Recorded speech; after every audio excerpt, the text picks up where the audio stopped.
Hey guys, welcome back to Vikram tutorial. आप देख रहे हैं आपका चहेता चैनल विक्रम ट्यूटोरियल। आज हाजिर हुए आप लोग के लिए जबरदस्त वीडियो लेकर के, क्योंकि आज से हम शुरू कर रहे हैं एक नया टॉपिक बायोलॉजी।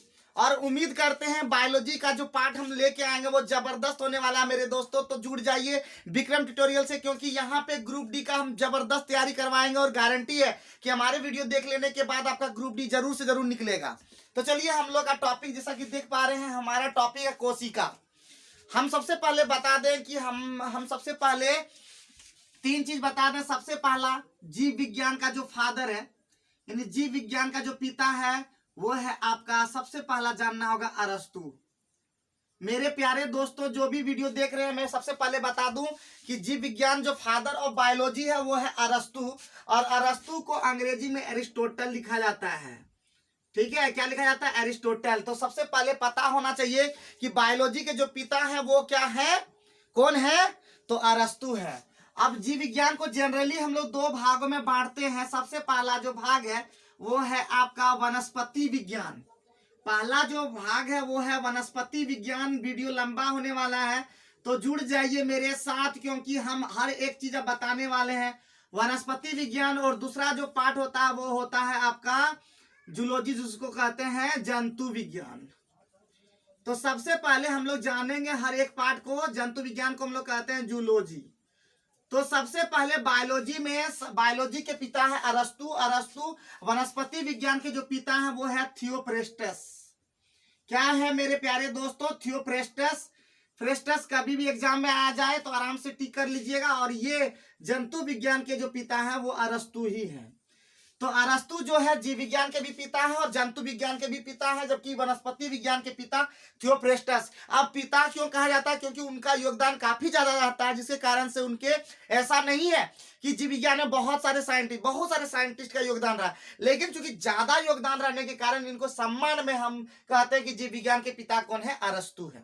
तो यहां तक क्लियर हो गया होगा मेरे प्यारे दोस्तों। वीडियो बहुत लंबा होने वाला है, लगभग आधा एक घंटे का वीडियो होने वाला है। तो आप लोग जुड़ जाइए, सारे लोग जुड़ जाइए। अब हम कोशिश कर रहे हैं हर एक चीज बताने का, धीरे धीरे बताएंगे, आराम से बताएंगे।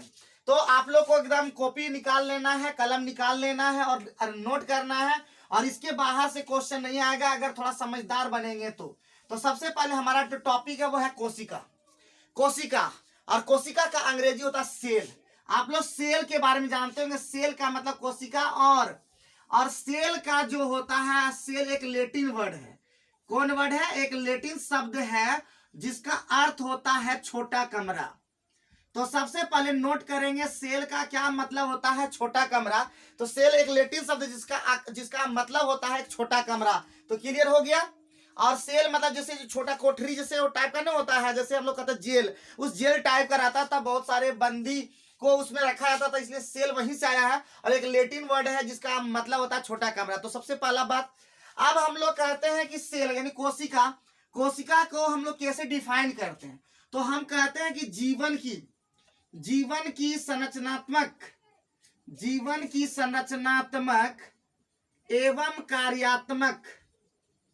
एवं कार्यात्मक इकाई हम जो होता है उसे ही हम क्या कहते हैं? सेल या कोशिका कहते हैं।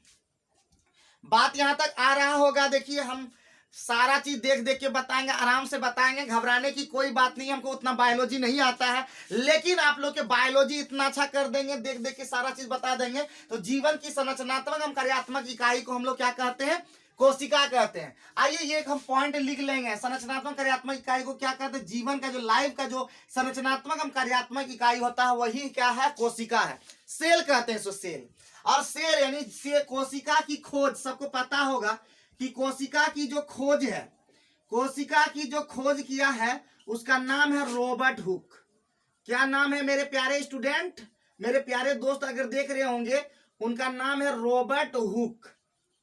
ठीक है, उसका नाम है रॉबर्ट हुक, जो कि 1665 में मृत कोशिका के, यानी मृत कोशिका के अंदर में ये खोजा था। तो वो हम लोग बोले थे, उसको हम बोलते थे कोशिका। यानी सबसे पहले कोशिका का खोज तो रॉबर्ट हुक ने किया, लेकिन ये मृत में किया था। ये किसमें किया था? मृत में। लेकिन अगर जैसे ही अगर पहला कोई पूछे कि जीवित कोशिका में सबसे पहले कौन देखा, तो वो था ल्यूवेन हॉक। ठीक है, ल्यूवेन हॉक, याद रहेगा। तो दिमाग में रखेगा, सबसे पहले कोशिका की खोज किसने की? रॉबर्ट हुक ने की। कब किया? 1665 ईस्वी में किया। यहां तक किसी भी भाई को, किसी भी बहन को, किसी भी स्टूडेंट को, किसी भी दोस्त को दिक्कत नहीं होगा, नोट करते हुए चले जाएंगे और एकदम हर एक चीज बताएंगे। डोंट वरी, सारे चीज को हम देख देख के बता देंगे, एकदम जबरदस्त बता देंगे, तो टेंशन नहीं लीजिएगा, एकदम बायोलॉजी जबरदस्त होने वाला है। तो ये बात आप इतना नोट कर लिए होंगे। आगे बढ़ते हैं और आगे बढ़ते हैं तो आपको पता होगा कि कोशिकाओं को अलग अलग भागों में बांट सकते हैं। कोशिका को हम बांट सकते हैं, सबसे पहले जान लीजिए, कोशिका को हम लोग दो भागों में बांट सकते हैं। एक होता है एक कोशिकीय और दूसरा होता है बहुकोशिकीय। ठीक है, क्या होता है? एक कोशिकीय और बहुकोशिकीय। एक कोशिकीय को कहते हैं यूनिसेलुलर। क्या कहते हैं मेरे प्यारे दोस्तों? यूनिसेलुलर, जबकि इसको कहते हैं पॉलीसेलुलर। ठीक है, क्या कहेंगे? पॉलीसेलुलर। कोई दिक्कत है? कोई भी दिक्कत है बताइए जल्दी से, फटाफट बोलिए, कोई दिक्कत है यहां तक किसी को? अब हमारा जो एक कोश की जीव है वो है अमीबा। क्या दोस्तों? अमीबा, पैरामीशियम, ठीक है, पैरामीशियम, तो पैरामीशियम, ये सभी जो है एक कोशिकीय है। इसके अलावा अभी आप लोग के लिए है क्लेमिडोमोनास,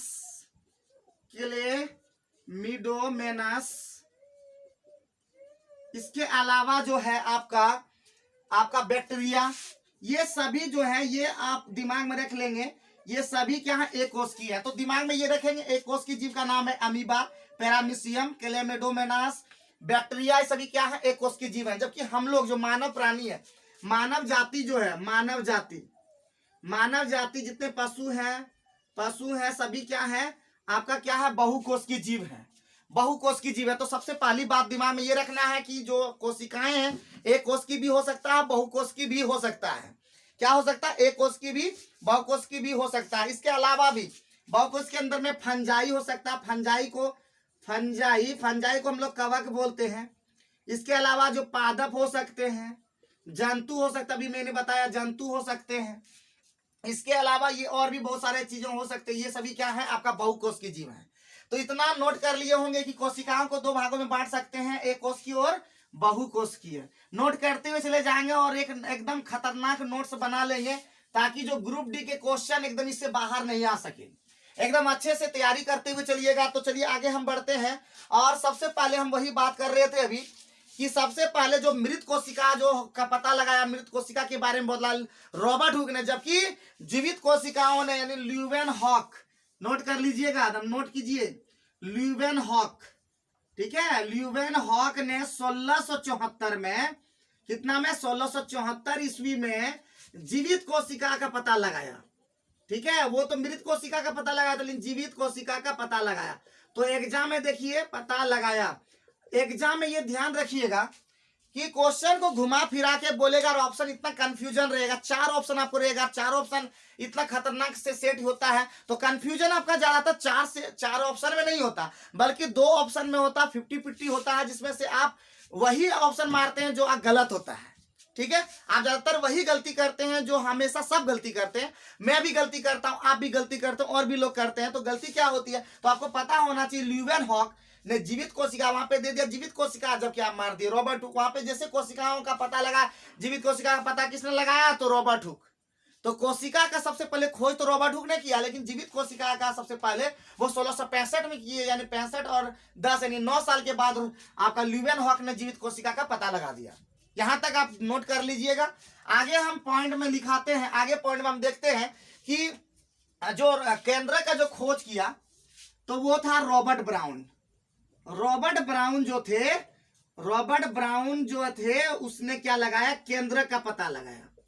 ठीक है, क्या लगाया? केंद्र का पता लगाया। आपको पता होगा कि केंद्र क्या होता नहीं होता, ये सब चीज बताते बताएंगे, टेंशन मत लीजिएगा। लेकिन अभी सबसे पहले बात करना होगा कि किसने क्या पता लगा, क्या खोजा, क्या नहीं खोजा। तो सबसे पहले अभी तक हम लोग इतना देखने के बाद हम लोग कह सकते हैं कि सबसे पहले जीवित कोशिका का पता लगा ल्यूवेन हॉक ने।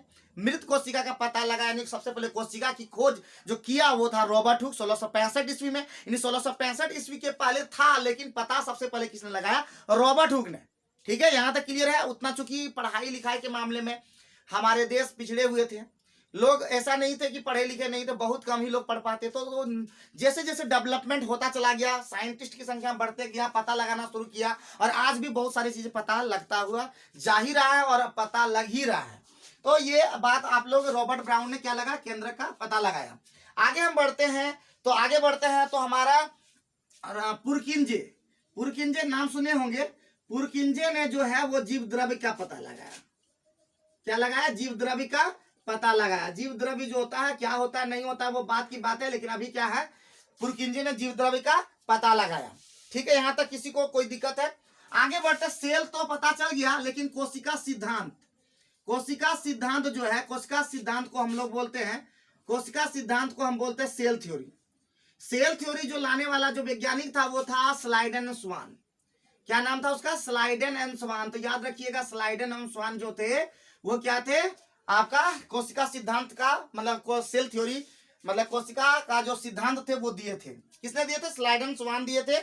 और कोशिका सिद्धांत को जो है आपका वो कब दिया था, वो आपका डेट नहीं इसमें लिखा हुआ, मेंशन किया हुआ है, लेकिन कोशिका सिद्धांत को आगे बढ़ाए, कोशिका सिद्धांत को जो आगे लेकर गए, कोशिका सिद्धांत को 1855 ईस्वी में बिरचाऊ ने आगे बढ़ाया। किसने बढ़ाया? बिरचाऊ ने आगे बढ़ाया। ठीक है, कोशिका सिद्धांत को आगे बढ़ाने का काम किया। सबसे पहले सेल सिद्धांत जो सेल थ्योरी थे वो तो दिए थे स्लाइडेन एंड स्वान, लेकिन आगे बढ़ाने का जो काम हुआ कोशिका सिद्धांत को, उसने किया था बिरचाऊ ने। किसने किया था? बिरचाऊ ने काम किया था। बिरचाऊ ने 1855 किया था। इसका मतलब हम कह सकते हैं कोशिका सिद्धांत स्लाइडेन एंड स्वान जो दिए थे उसके पहले ही दिए थे।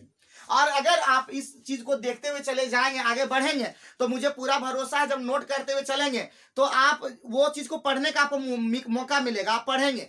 आप गहराई से पढ़ना चाहते हैं तो एनसीईआरटी 6 to 10 को फॉलो कीजिए, आपको हर एक बात समझ में आने लगेगा।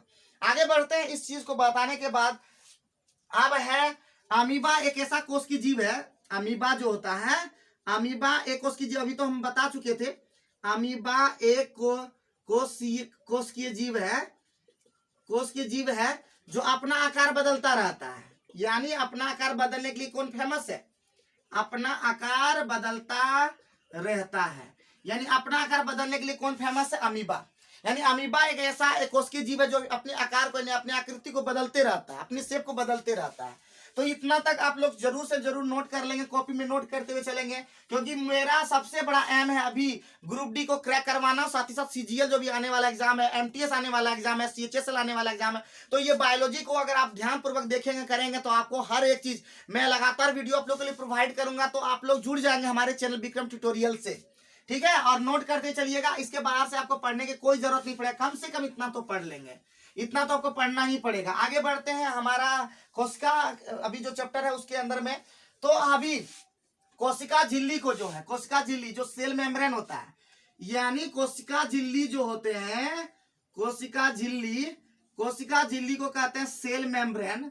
और सेल मेम्ब्रेन को जो कहते हैं, कोशिका झिल्ली को क्या कहा जाता है? वर्णात्मक पारगम्य झिल्ली।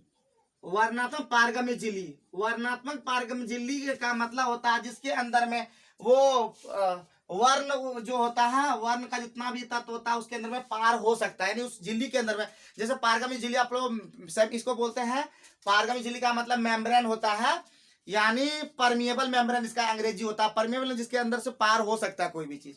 तो इसका मतलब हर चीज पार नहीं हो सकता, कुछ चीजें जो रुकावट डालता है, तो कुछ चीजें बाहर जैसे आप लोग देख पाते होंगे। तो केमिस्ट्री में ये टर्म आता है। तो सबसे पहले फिर बोल रहे हैं कोशिका झिल्ली को वर्णात्मक पारगम्य झिल्ली कहते हैं, लेकिन हम उतना बायोलॉजी का अच्छे टीचर नहीं है, तो हम जिस तरह पढ़ा देते हैं बस आप लोग को पढ़ना, क्योंकि हमारा मेन मकसद आप लोग को ग्रुप डी एग्जाम का क्रैक करवाना, सीएचएसएल का एग्जाम क्रैक करवाना। और हर दिन मेरा लगातार वीडियो, हर तरह का वीडियो आ रहा है, जीके, रीजनिंग, मैथ और जितना भी हर चीज का वीडियो ला रहे हैं। तो आप लोग जुड़ जाएंगे, जुड़ जाना ही है। मैं बहुत ज्यादा आप लोग के लिए मेहनत कर रहा हूँ, इतना ज्यादा मेहनत कर दूंगा कि आप लोग हर एग्जाम निकाल पाएंगे। इतना मेहनत कर रहा हूँ कि क्या कहूँ दोस्तों, दिन रात हम आपके पीछे लगे हुए हैं।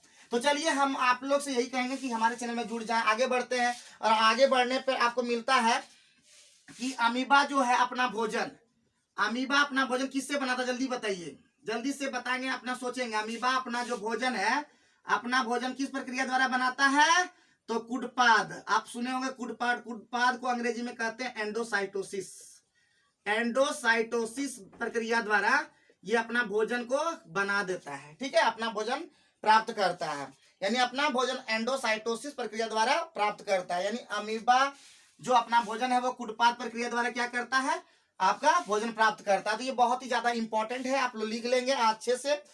अब हम आगे बढ़ते हैं और आगे बढ़ने पे हमको मिल रहा है जब किसी पादप कोशिका में परागण द्वारा, ठीक है, जब किसी पादप कोशिका में ये सारा नोट कर लीजिएगा। पादप कोशिका में परासरण द्वारा पानी की हानि, देखिए परासरण एक होता है, परासरण को ओस्मोसिस कहते हैं, ओस्मोसिस, और एक दूसरा देखिए परासरण द्वारा जो जल की हानि होती है, द्वारा जो जल की हानि होती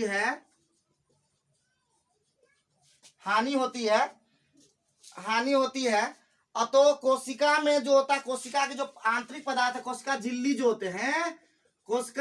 होते हैं वो क्या होते हैं, कोशिका झिल्ली संकुचित हो जाते हैं। क्या होते हैं, संकुचित हो जाते हैं, छोटा हो जाता है, ठीक है।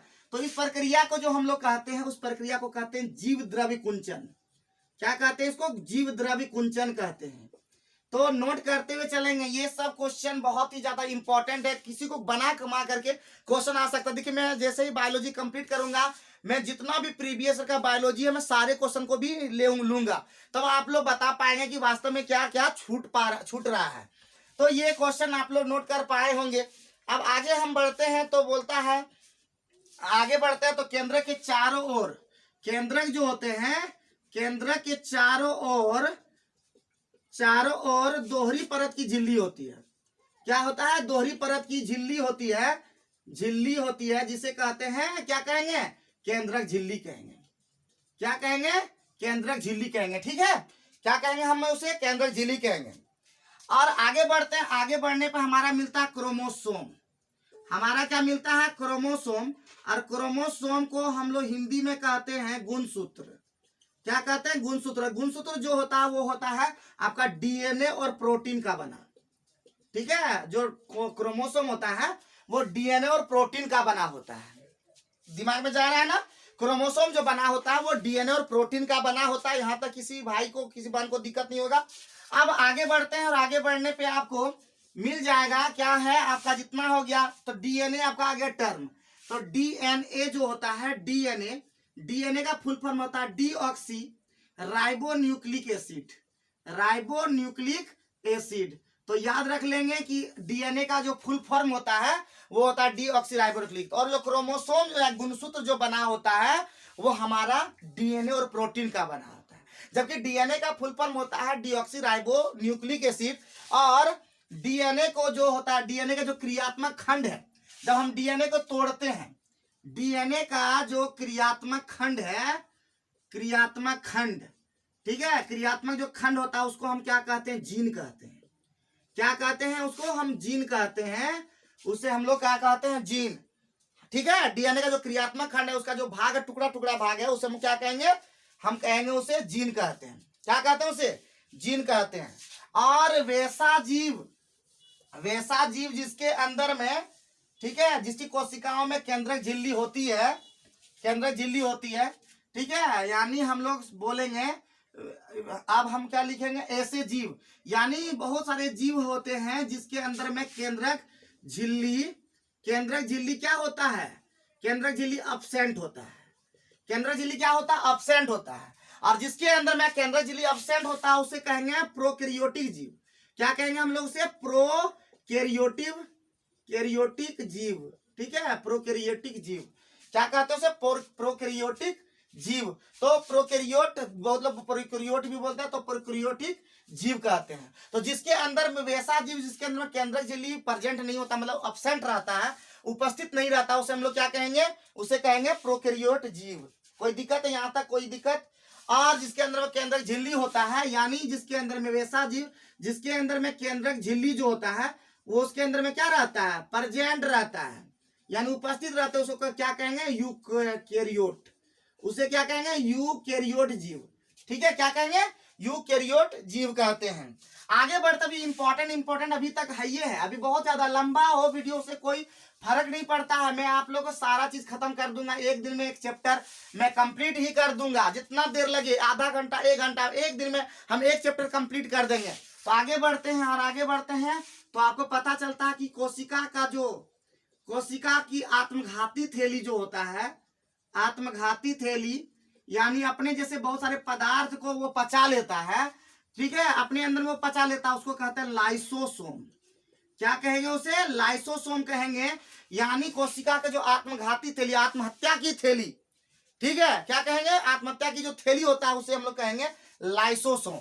क्या कहेंगे उसे मेरे प्यारे दोस्तों? हम उसे कहेंगे लाइसोसोम। क्या कहेंगे उसे हम? लाइसोसोम। तो याद रख लीजिएगा, बहुत ही ज्यादा इंपॉर्टेंट है। कभी कभी ऐसा क्वेश्चन कहा जाता है कि लाइसोसोम को क्या कहा जाता है, तो ऑप्शन भी रहता है आत्मघाती थैली, पाचक थैली, दोनों इनमें से कोई नहीं। इस तरह से बहुत सारा ऑप्शन बन सकता है। तो याद रखेंगे, कोशिका की आत्मघाती थैली, पाचक थैली किसे कहते हैं? लाइसोसोम को कहते हैं। आइए नेक्स्ट बात कर लेते हैं। अब है कोशिका का पावर हाउस। अब जैसे कोशिका का आत्मघाती थैली है, तो कोशिका का पावर हाउस भी होता है, ठीक है। कोशिका का पावर हाउस यानी इसको कहते हैं शक्ति गृह। शक्ति गृह को हम बिजली घर भी कहते हैं।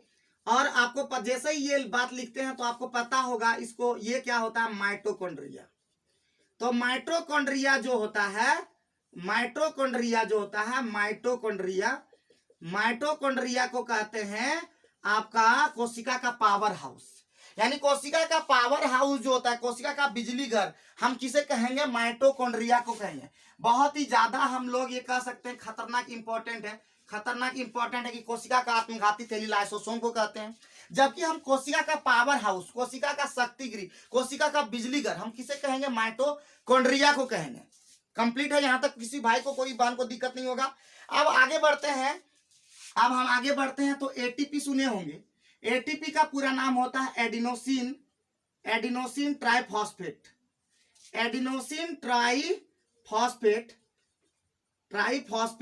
और ये जो होता है कोशिका का शक्ति होता है, यानी कोशिका का हम ऊर्जा कह सकते हैं, ठीक है। यानी कोशिका का ऊर्जा क्या होता है? वो एटीपी होता है। एटीपी का पूरा नाम होता है एडिनोसिन ट्राइफॉस्फेट। क्लियर है यहां तक? किसी को दिक्कत नहीं होना चाहिए। और जान लीजिए कि जैसे हमारे साथ जुड़िएगा आप लोग, जब जैसे ही मेरा वीडियो देखिएगा तो आपको याद होता हुआ चला जाएगा। आप रिवीजन सोचिए कि आप तो पढ़े हुए सारा चीज, लेकिन जब आप मेरे साथ जुड़िएगा तो आपको याद करने की जरूरत नहीं पड़ेगा, आपको दिमाग में सेट होता चला जाएगा कि कोशिका का आत्मघाती थैली लाइसोसोम, कोशिका का पावर हाउस माइटोकॉन्ड्रिया, कोशिका का जो ऊर्जा है वो एडिनोसिन ट्राइफॉस्फेट, कोशिका का ऊर्जा घर बोले तो माइटोकॉन्ड्रिया, कोशिका का ऊर्जा बोले तो एडिनोसिन ट्राइफॉस्फेट यानी एटीपी। आगे हम बढ़ते हैं तो माइटोकॉन्ड्रिया जो अभी हम पढ़े थे, माइटोकॉन्ड्रिया जो अभी है, माइटोकॉन्ड्रिया जो होता है वो किसका बना होता है? डीएनए का बना होता है। डीएनए और राइबोसोम का बना होता है। इसके अंदर में क्या रहता है? डीएनए और राइबोसोम, ठीक है मेरे प्यारे दोस्तों। क्या याद रखिएगा कि माइटोकॉन्ड्रिया के अंदर में डीएनए और राइबोसोम होता है। जबकि हम पढ़े थे कि जैसे ही हम लोग उसके पहले पढ़े थे, क्रोमोसोम के अंदर में डीएनए होता है और साथ ही साथ आपका प्रोटीन होता है। तो डीएनए के अंदर, सॉरी, आपका क्या बोलते हैं, आपका क्रोमोसोम के अंदर डीएनए तो होता ही है, साथ में साथ वहां पे प्रोटीन होता है। जबकि माइटोकॉन्ड्रिया के अंदर में डीएनए होता है और राइबोसोम होता है। राइबोसोम के अंदर प्रोटीन ही होता है, एक तरह से जान लीजिए। आगे बढ़ते हैं, और आगे बढ़ने पे आपको मिलता है कि प्लेस्टिड जो होता है वो कितने तरह का होता है, आप लोग पढ़े होंगे। प्लेस्टिड जो होता है, प्लेस्टिड होता है हमारे कोशिका के अंदर। प्लेस्टिड दो प्रकार के होते हैं, एक होता है क्रोमोप्लास्ट। क्या होता है मेरे प्यारे दोस्तों? एक होता है क्रोमोप्लास्ट और दूसरा होता है और ल्यूकोप्लास्ट। ये दो तरह का होता है। क्रोमोप्लास्ट जो होते हैं वो रंगीन होते हैं, जबकि ल्यूकोप्लास्ट जो होता है रंगहीन होते हैं। नोट कर लेंगे। तो क्रोमोप्लास्ट जो होते हैं वो क्या होते हैं? क्रोमोप्लास्ट को हरित लवक भी कहते हैं। क्या कहते हैं? हरित लवक भी कहते हैं। और हम लोग प्लास्टिक को लवक भी कह सकते हैं, ठीक है। तो फिर बता दूं, क्रोमोप्लास्ट जो होता है रंगीन होता है, हरित लवक का कहते हैं। ल्यूकोप्लास्ट रंगहीन होता है, यानी उसका कोई कलर नहीं होता है। यहां तक हम लोग समझ सकते हैं। यानी हमारा क्लोरोफिल जो वर्णक होता है, यानी क्लोरोफिल कहाँ पे लिख दें, तो यहाँ पे हम लिख सकते हैं क्लोरोमोप्लास्ट के अंदर में क्लोरोफिल वर्णक होता है। क्या होता है? क्लोरोफिल वर्णक होता है, जिसके कारण जो पत्ते होते हैं वो क्या होते हैं? हरे हरे होते हैं। और क्लोरोफिल के अंदर में ही मैग्नीशियम धातु होता है। तो कभी क्वेश्चन पूछा जाए कि क्लोरोफिल में कौन सा धातु पाया जाता है, तो मैग्नीशियम धातु पाया जाता है। ठीक है, यहां तक किसी भी भाई को, किसी भी बहन को कोई दिक्कत नहीं होना चाहिए। अब आगे बढ़ते हैं कोशिका को रंगने के लिए। अब हम कोशिका को क्या करेंगे? रंगेंगे। तो कोशिका को रंगने के लिए क्या हम लोग यूज करते हैं? कोशिका को रंगीन करने के लिए, कोशिका को रंगने के लिए हम रंगने के लिए क्या करेंगे? कोशिका को रंगने के लिए हम क्या यूज करेंगे? कोशिका को रंगने के लिए हम यूज करेंगे आयोडीन विलयन। ठीक है, क्या यूज करेंगे हम लोग? आयोडीन विलयन यूज करेंगे, आयोडीन विलयन। तो हम क्या करते हैं? या मिथिलीन ब्लू, या हम यूज कर सकते हैं मेथिलीन ब्लू। ठीक है, क्या यूज कर सकते हैं? Methylene blue. ये दो चीज दिमाग में रखें, कोशिका को रंगने के लिए मेथिलीन ब्लू, या हम लोग यूज करेंगे आयोडीन विलयन का प्रयोग करेंगे। आगे बढ़ते हैं हम, जो है कोशिका तथा बाह्य पर्यावरण, कोशिका तथा बाह्य पर्यावरण के बीच में, कोशिका तथा बाह्य पर्यावरण के बीच जो है आपका गैसों का जो आदान प्रदान होता है, जो गैस का आदान प्रदान होता है, गैसों का जो आदान प्रदान होता है वो होता है आपका विसरण के द्वारा। विसरण को हम लोग कहते हैं डिफ्यूजन। ठीक है, क्या कहते हैं? हम डिफ्यूजन कहते हैं। तो हम नोट करते हुए चलिएगा, एकदम नोट करते हुए चलना है। ठीक है, क्या कहते हैं? उसे डिफ्यूजन कहते हैं। क्या कहते हैं? डिफ्यूजन। और वर्णात्मक पारगम्य झिल्ली के द्वारा क्या होता है? ये तो आधा गैसों का आदान प्रदान, लेकिन वर्णात्मक पारगम्य झिल्ली के द्वारा क्या होता है? वर्णात्मक पारगम्य झिल्ली के द्वारा क्या होता है? आपका क्या होता है? विसरण है, तो वो किसके अंदर में क्या होता है? परासरण होता है। तो याद रखिएगा, गैसों का जो पारगम्य झिल्ली द्वारा जो होता है, वर्णात्मक पारगम्य झिल्ली के द्वारा परासरण होता है, जबकि गैसों का आदान प्रदान जो होता है वो क्या होता है? विसरण के द्वारा होता है। कभी भी क्वेश्चन को घुमा करके पूछ सकता है, तो आप लोग देख लेंगे। तो हमारा जो ये कोशिका जो चैप्टर था, कोशिका के इंपॉर्टेंट चीज हम लेके आए। इसके अलावा भी ये हमारे जो क्लास 9 में या 10 में, जो भी 9 में है, उस 9 के बुक को हम अच्छे से जो इम्पोर्टेंट लगा उसे हम नोट करके लाए थे और आप लोग के लिए हम बताए। तो और एक चीज बता दें कि हर दिन हम प्रयास करेंगे कि आप लोग का बायोलॉजी का क्लास लाने का, साथ ही साथ हम न्यूमेरिकल, फिजिक्स के न्यूमेरिकल्स जो ग्रुप डी में आता है, और साथ ही साथ कहीं भी अगर न्यूमेरिकल्स का क्वेश्चन आता है तो आप आसानी से सॉल्व कर पाएंगे। अब हमारे साथ जुड़ जाइए। बायोलॉजी का क्लास कैसा लगा कमेंट बॉक्स में जरूर बताएं, क्योंकि जब तक आप कमेंट करेंगे नहीं, हम उतने अच्छे से नहीं बता पाएंगे। किस तरह का सजेशन अगर आप देना चाहते हैं कि बायोलॉजी का क्लास और किस तरह से इफेक्टिव मैं बता सके आप लोग को, जरूर से जरूर आप सजेशन दें, ताकि हम और बेहतर तरीके से इसका सेकेंड पार्ट, यानी अब हम लोग पढ़ेंगे उत्तक, जो नेक्स्ट पार्ट होगा उसको हम बेहतरीन ढंग से आप लोग तक परोस सके, ताकि आप एग्जाम में और बेहतर नंबर कर सके, नंबर अंक ला सके, और आपका वो जो आपका सपना है नौकरी पाने का, वो सपना आपका जल्द ही साकार हो जाए। तो इसी दुआ के साथ, इसी मनोकामना के साथ हम विदा लेते हैं। फिर मिलते हैं नए वीडियो के साथ। तब तक के लिए इसी प्रकार मस्त रहें, खुश रहें, तंदुरुस्त रहें, लगातार वीडियो को देखते रहें। Thank you very much.